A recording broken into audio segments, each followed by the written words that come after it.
Wondering if Hello Kitty Island Adventure is worth buying now that it's officially released on PC and Switch? Today I'll share my first impressions of the game, as well as information I've gathered from friends and online to help you decide whether or not the game is a good fit for you. And no, this review is not sponsored by or affiliated with the devs in any way. So let's get started. First, I have to mention the game's vibe, aesthetic, and just general cuteness. Because that's what we're all here for, right? Hello Kitty Island Adventure is all about the cuteness, and wow, it does this so well. Literally everything about this game is super adorable, from the colorful, cartoonish world to the cutesy fan favorite characters, as well as the furniture, meals, outfits, and the little quest lines. Right away when you start playing, you'll get into character customization that is adorable. And you'll get put onto a plane that feels super reminiscent of traveling to your new home if you've ever played the Animal Crossing games. Except what's pretty cool in this game is that you can actually walk around and talk to the other characters on the plane while you're traveling, and just get to know them. Then, once you get to the island, you'll be able to start doing some quests to get you started and give you some direction in the game. And these quests feel very simple and relaxed.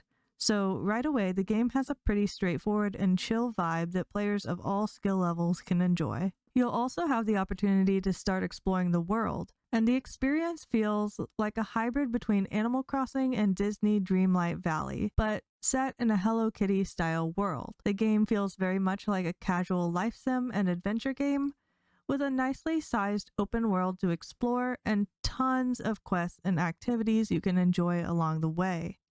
And all of the little things you could want in a cozy game like this are in there, like fishing, cooking, bug catching, decorating, dressing up, events, puzzles, mini games, and so on. So if you're looking for a game that immediately gives you a Disney Dreamlight Valley or Animal Crossing vibe, just set in the world of Hello Kitty, you'll be right at home with the delightful, relaxing, and just very wholesome atmosphere of this game. It really is very cute, comforting, and cozy.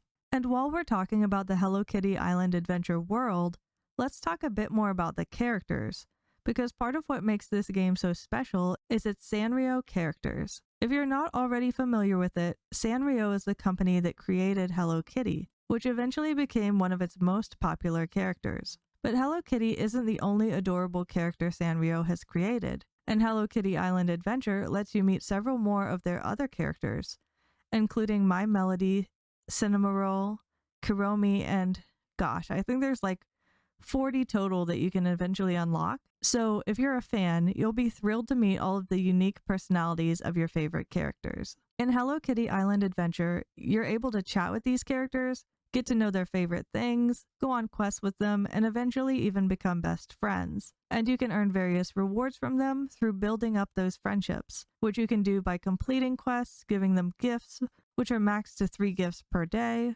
or using friendship blossoms that will allow you to give extra gifts to them during a single day.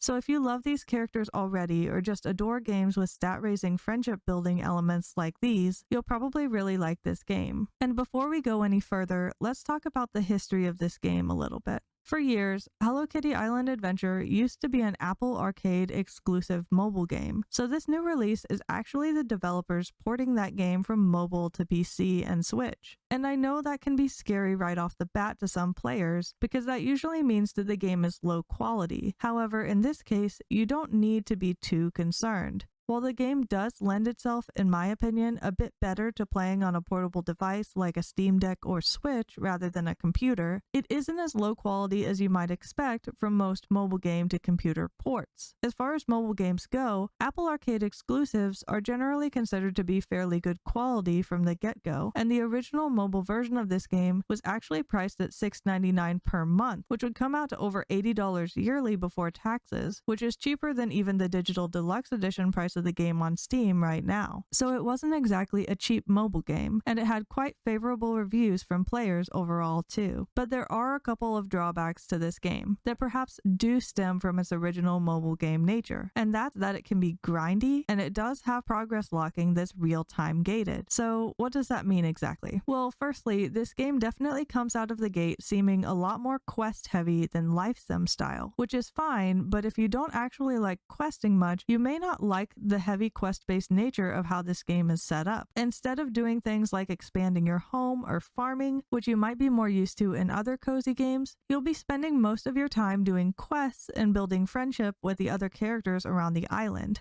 And since I'm on the topic of grindiness, I also want to talk a little bit about the feeling of overwhelm you might have in games like this. When I play open world games or even just really open-ended games with a lot to do, I sometimes can feel a bit lost or overburdened by having too many choices and not being sure what to do next. Since there are a lot of quests in this game, it can certainly feel like that, especially when you're first starting out, but once you select a quest, the game will give you a pretty clear and straightforward direction to help you move forward even if you're not sure how. So if you're someone who just wants a bit of guidance in your games, once you get into your quests, you should feel pretty comfortable. But on the other hand, if you're a player who dislikes hand-holding and just kind of wants to free roam, you're going to be locked into doing a lot of quests and not really as much of your own thing, so you may not like that as much about this game. Aside from the quest-heavy nature of this game, I also want to mention the kind of grindy, real-time based systems in this game. Days and Weeks and Hello Kitty Island Adventure are based around your real-time clock, so you might have to wait for quests and the ability to give more gifts to characters to refresh based on that. For some players, this might be a deal breaker, because you could feel like this limits your progress too much or forces you to log in daily in order to make certain progress. And it's not actually safe to mess with your game clock in order to skip time in this game, like you might be used to doing in other games like Animal Crossing. So keep this in mind if you would be bothered playing a game that is intentionally designed to be slower to play through.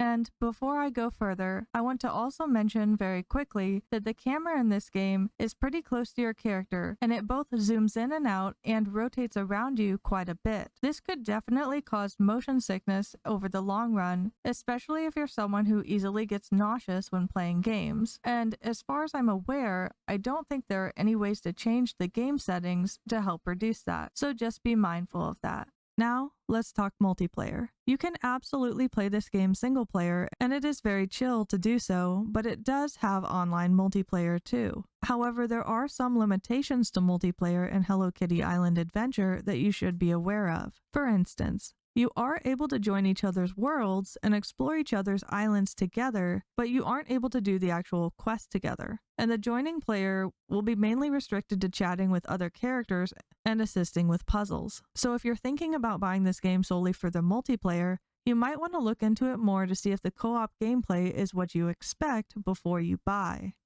Now let's talk about pricing. The cost for the base game is $39.99. And the digital deluxe edition is $59.99.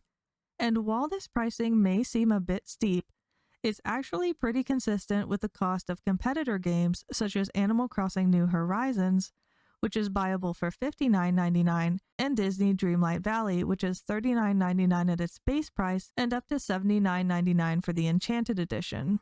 Of course, you could argue that this is a mobile game port and not exactly a comparable game to these competitors, but that's more of an argument that comes down to personal opinion, so we won't touch on that too much. Normally, I like to decide whether or not a game is worth its price based on how fun it is and how much playtime you can get out of it. But since this game is so new, it's difficult to judge those aspects fully yet. But I will say that there does seem like there is quite a bit to do in this game, and of course, there are some time locks on progress, so you won't be able to blaze through the game super fast either. According to the How Long to Beat website, they anticipate that the average player could get over 18 hours of playtime out of completing the main story alone. So I imagine the normal cozy player who perhaps meanders here and there exploring more content and just enjoying the journey will probably get quite a bit more playtime than that out of it.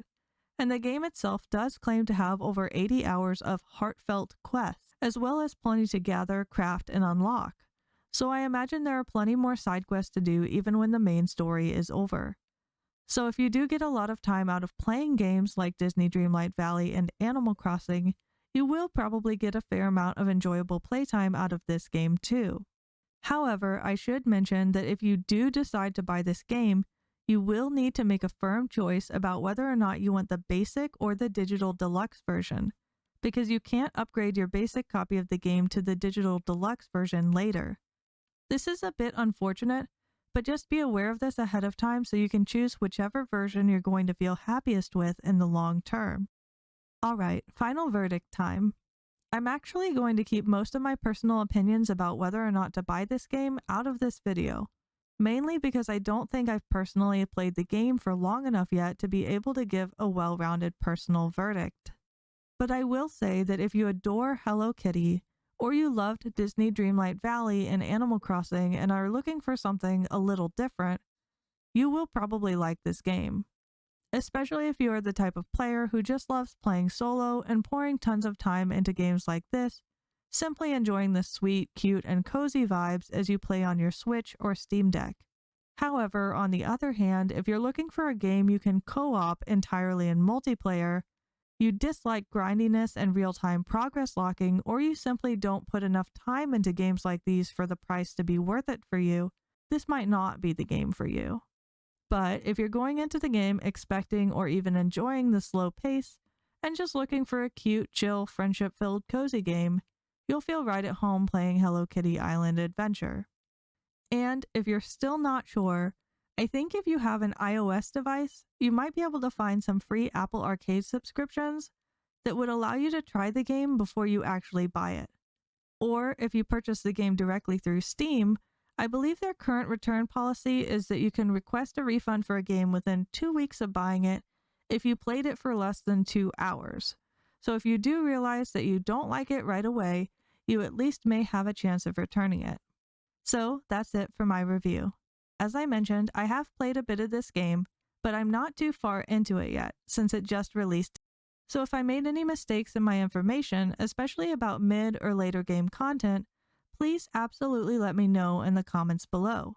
But overall, I hope this has been helpful to you, and I wanted to share some first impressions as well, since I know there are others wondering whether or not to pick up this game around its release too. If you enjoyed this video, please take a second to give it a quick like, and if you would like to see more of my content, please take a moment to subscribe to my channel too. And let me know in the comments what you think of Hello Kitty Island Adventure if you've played it. Thanks so much for watching, and I hope to see you in my next video.